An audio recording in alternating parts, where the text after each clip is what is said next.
So a bad idea in the history of bad ideas leading to this statement by Donald J. Trump on November 13th of 2021. What was that bad idea? Well, they taunted him. And he exploded with a new declaration of war, ordering Patriots to do this immediately. Now, my question is, do you know what this is? Do you know what led to this outcome? We're going to cover that today. Now, before we do, this is Restricted Republic. My name is Justice Knight. Today, filling in for Lisa Haven. Can't thank you enough for allowing me to be here. If you haven't subscribed to my channel, Lisa will leave a link just above. Take a few minutes to click on it. I'd certainly appreciate it. Also, make sure you're still subscribed to Lisa. Check that button below. Make sure your bell is checked so you're alerted to upcoming broadcasts. She also asked me to give a shout out to her sponsor, NobleGoldInvestments.com. You got your gold and silver backed investment account? For every approved account right now, you're going to get this amazing 5-ounce silver coin, America the Beautiful. An amazing gift for all qualified accounts from an amazing company, NobleGoldInvestments.com.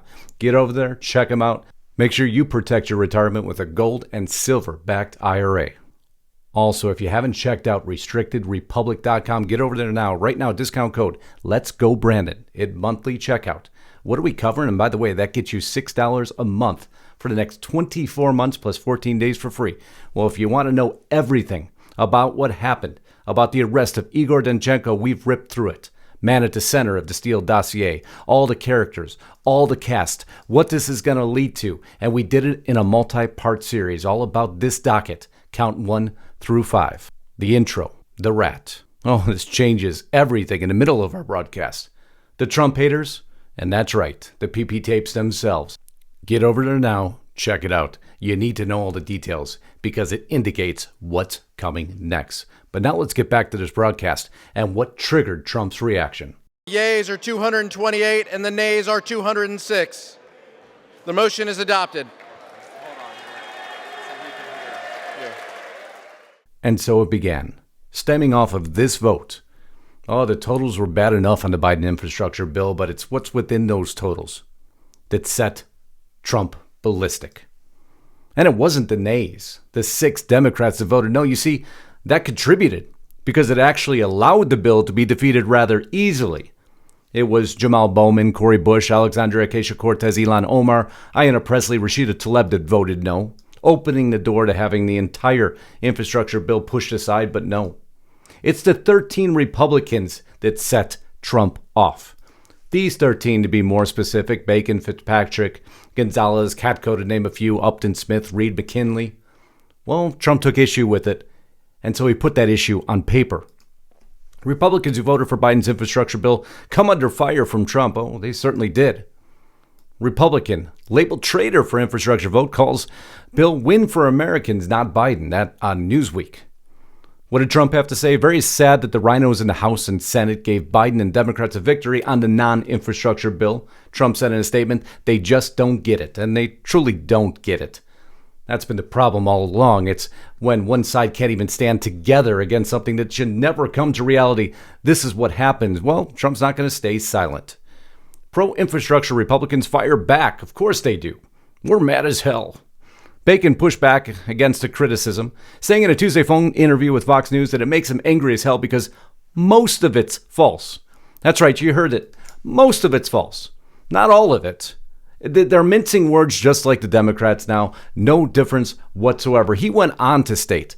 So I don't like how our side and some of our local conservative media, he should put in there that we've attempted to shut down at every turn, but I don't see it within the text.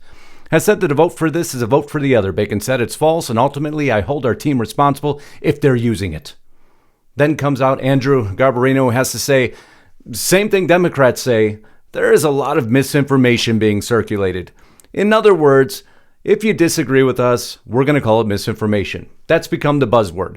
Now, the rhinos are using it just like the Democrats. No difference. It is so easy to see. So thankfully, Trump doesn't remain silent. He issues this declaration of war on November 13th of 2021. Statement by Donald J. Trump, 45th President of the United States. And he targets those exact same 13 people. Calls them out, including Kinzinger, who's already said, well, he's leaving Congress. Says this is not the end of my political career, but the beginning. Oh, we can certainly hope not. Or Anthony Gonzalez, Republican Trump critic, quits Congress as cult of January 6th grows. or GOP Representative Tom Reed, these guys have all quit already, won't seek elected office following sexual misconduct allegations. But again, Trump doesn't stop there. Also within the letter, he has words to say about Liz Cheney. More specifically, Cheney has 19% approval rate, and it is a threat to free and fair elections. We would expect nothing less from Donald J. Trump, but it's the final target of all this that led to the letter, in our opinion.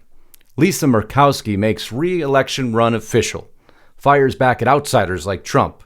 So she decided to poke the bear, and Trump responds. Saving America starts by saving the GOP from rhinos, sellouts, and known losers. In the Senate, the disaster from Alaska. Lisa Murkowski, challenge accepted, must go. There is almost nobody worse. Now, what does he mean by that? Well, let's just listen to a few words out of Senator Murkowski and you'll quickly understand. In this election, lower 48 outsiders are going to try to grab Alaska's Senate seat for their partisan agendas. Oh, you terrible 48. How dare you stand in the way of the agenda of the radical Republicans, I like to call them. How dare you? Well, Murkowski, I am so happy that Trump's going to oppose you at full force. And assure, we're going to get to what he's requesting of Patriots here in just a second. And he's doing that because the Senate Republicans say Lisa for Senate is a great leader who's fighting for the people of Alaska. We look forward to a big win in 2022. Well, I certainly don't hope for a big win. This challenge accepted, because that's what this is about. They poke the bear, and the bear responds by this. Any interest from good and smart America First Republican patriots to run primary campaigns against Representatives Rice, Keto, Bacon, and he goes on through that entire list of 15, and Murkowski, Trump says, you'll have my backing. 100%. The challenge has been accepted. All rhinos that are running, Trump is now aiming towards you on the Trump train to back all those candidates, those patriot candidates who want to run against these rhinos. What's your feelings on that? We want to know. Put it in the comments below.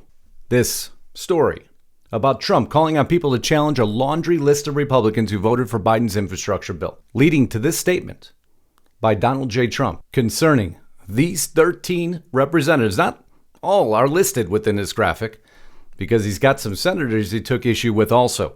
And I don't think the battle is over yet. But America's responding, no matter what anybody tries to tell you.